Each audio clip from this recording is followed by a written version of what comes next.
Unearthed, Francesca Albanese, UN Special Rapporteur, presents a stirring report to the Human Rights Council. Reasonable grounds suggest alleged genocide in Gaza by Israel. It is with the heaviest heart that I appear before you today to deliver my fourth report as the Special Rapporteur on the occupied Palestinian territory.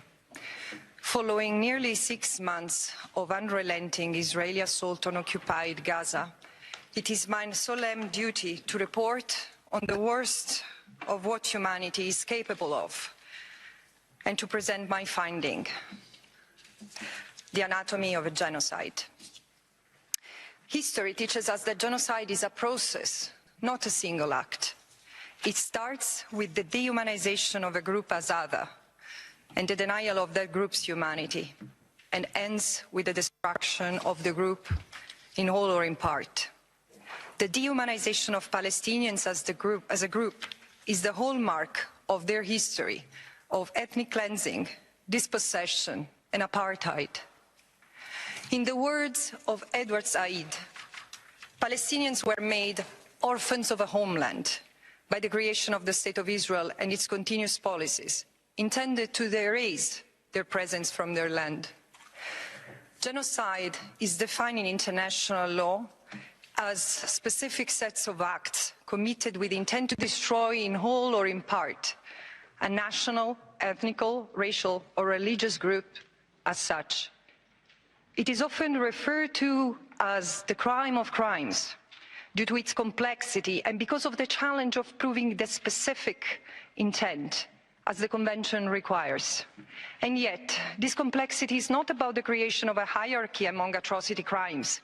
It's rather a reflection of a different nature and scale. The heightened threshold for intent, namely to destroy a group as prescribed by Article 2 of the Genocide Convention, must be proven directly or inferred from facts which admit of no other reasonable inference. But when genocidal intent is so conspicuous, so ostentatious as it is in Gaza, we cannot avert our eyes. We must confront genocide. We must prevent it, and we must punish it. The catastrophic situation I investigated is known, as it has been broadcast to the world in real time by its victims. Astoundingly, rather than halting its momentum, a minority of powerful member states have provided military, economic, and political support for the atrocity, compounding the devastation it has wrought for the Palestinians. In this assault, the sixth and most egregious in 16 years, Israel has killed more than 30,000 Palestinians, including 13,000 children, more than the children killed in all conflicts worldwide in 4 previous years. Journalists, doctors, nurses, artists, academics, engineers, scientists, and their family members. A whole society has been targeted. A further 12,000 Palestinians are reported missing, most presumed dead. Some 71,000 Palestinians are reported missing.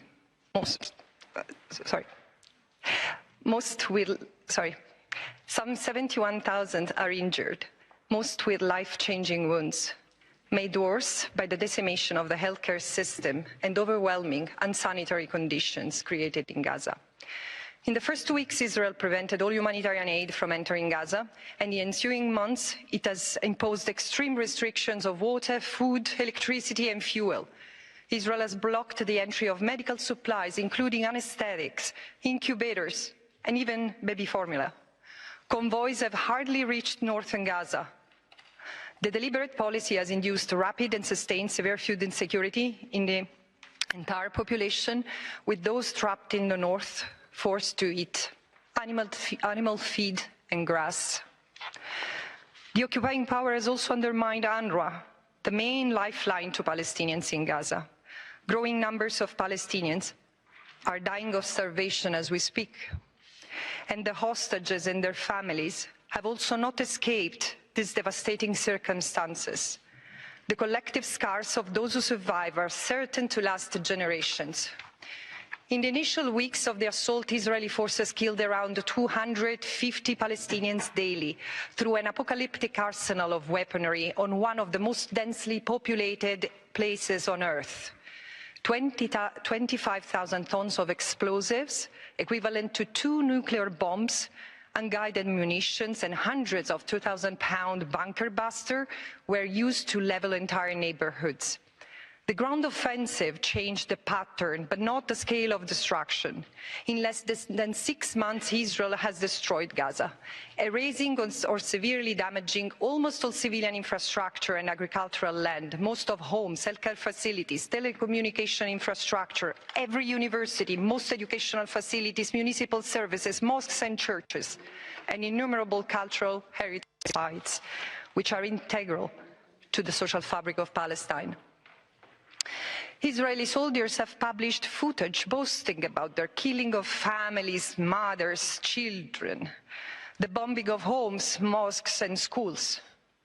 Self-incriminating videos show them sadistically mocking and humiliating their Palestinian victims, not only by violating their physical integrity and right to life, but also their dignity, their most intimate possessions and spaces that the soldiers have entered and looted, and by desecrating cemeteries and places of worship. When the ground offensive started, the number of daily casualties seemed to reduce, but in fact, the level of atrocities increased. Mass disappearance and arbitrary detentions, widespread and systematic torture and inhumane treatment add to the experience of endless death and loss. Desperate people had to search through rubble with their bare hands. Many have been unable to bury and grieve loved ones. These acts of genocide have been motivated by vehement anti-Palestinian discourse, which characterizes the entire Palestinian people in Gaza as enemies to be eradicated or forcibly removed. This rhetoric has been pervasive across all segments of Israeli society.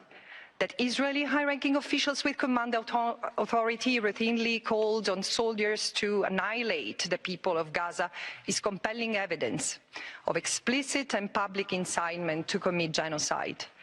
Evidence further indicates that this genocidal incitement has been internalized and acted upon by soldiers on the ground. One of my key findings is that Israel's executive and military leadership and soldiers have intentionally distorted rules of international humanitarian law, distinction, proportionality and precaution in an attempt to legitimize genocidal violence against the Palestinian people by deliberately stretching the definitions of human shield, evacuation orders, warnings, safe zones, collateral damage and medical protection. Israel has used their protective function as humanitarian camouflage, with the effect of concealing patterns of conduct from which the only inference can reasonably be drawn is a state policy of genocidal violence against the Palestinians. Blurring the distinction between protected civilians or civilian infrastructure and combatants or legitimate military targets, Israel has effectively characterized the whole civilian population in Gaza as human shields or terrorist accomplices as a matter of legal policy. Those who managed to evacuate to areas that Israel defined as safe humanitarian zones have been met with further attacks, their deaths and injuries justified as collateral damage. By making repeated claims which have been systematically discredited that Hamas used hospitals as operation centers, Israel appears to be operating on the premise that if you tell a lie long enough, people will believe it. Israel has used the camouflage of humanitarian law to characterize the entire Palestinian people and life-sustaining and life-saving infrastructure of Gaza as targetable, killable, destroyable. Israel has attempted to legitimize, for example, the devastations of Gaza's medical infrastructure, which has led to potentially thousands of additional deaths, life-changing injuries and trauma. IHL has thus been distorted to justify a war of annihilation. In light of this, I find that there are reasonable grounds to believe that the threshold indicating the commission of the crime of genocide against Palestinians as a group in Gaza has been met. Specifically, Israel has committed 3 acts of genocide with the requisite intent, causing serious bodily or mental harm to members of the group, deliberately inflicting on the group conditions of life calculated to bring about its physical destruction in whole or in part, and imposing measures intended to prevent birth within the group. The genocide in Gaza is the most extreme stage of a long-standing settler-colonial process of erasure of the native Palestinians. For over 76 years, this process has oppressed the Palestinians as a people in every way imaginable, crushing their inalienable right to self-determination demographically, economically, territorially, culturally, and politically. Israel has attempted to displace them, expropriate their land and other resources, and ultimately replace them. The colonial amnesia of the West has condoned Israel's colonial settler project from the violent history of the very birth of the State of Israel to its oppressive occupation since 1967, the crippling closure of Gaza since 1993, and its military assaults on Gaza since 2007. The world now sees the bitter fruit of the impunity afforded to Israel. This was a tragedy foretold. While the International Criminal Court will have to deliberate, while the International Court of Justice will have to deliberate, the International Criminal Court will have to investigate. It is my responsibility to remind you that the Genocide Convention includes a jus cogens norm and erga omnes obligation to prevent the commission of genocide, a reality the International Court of Justice recognized as plausible exactly 2 months ago.